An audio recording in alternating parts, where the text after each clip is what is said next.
Tak bol to pretek zo seriálu Tatry Donau Cup, ktorý začína tento rok vlastne a je zameraný na amatérskych pretekárov, na jazdcov, ktorí nemajú licenciu, ale chcú si zajazdiť či už s tuningovými autami, alebo s autami, ktoré majú upravené, prípadne auta, ktoré už stratili homologáciu, ako sú tie Škodovky, Žiguláky. Účelom toho podujatia je, aby si každý, kto má chuť si zašportovať, alebo si chce vyskúšať svoje jazdecké umenie, aby ho neskúšal na ceste za bežnej premávky, ale na uzavretej trati, čím vlastne prispievame k bezpečnosti cestnej premávky.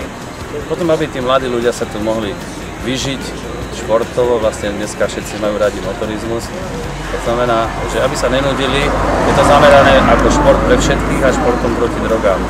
Účelom je nájsť aj talenty.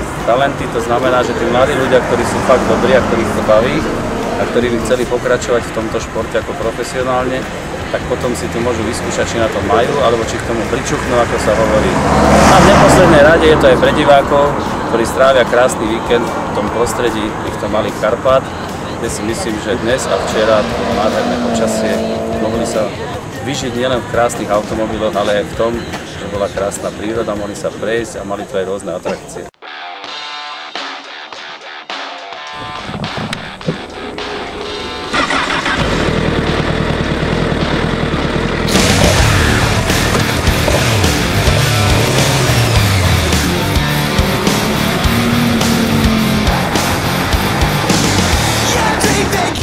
Motorkám sa venujem od 15 rokov.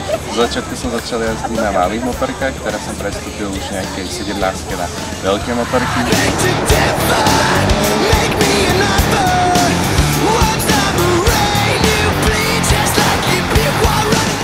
Na motorkách mám najradšej adrenálin, na to zrušenie z tej jazdy, tá rýchlosť, to nebezpečie.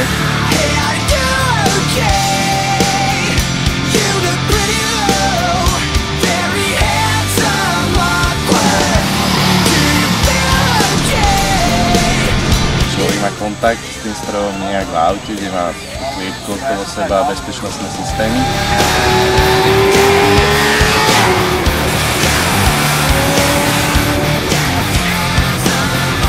Je to tak veľmi nebezpečná časť, ale zároveň je veľmi krásna, lebo Pezinská Baba je technický okruh.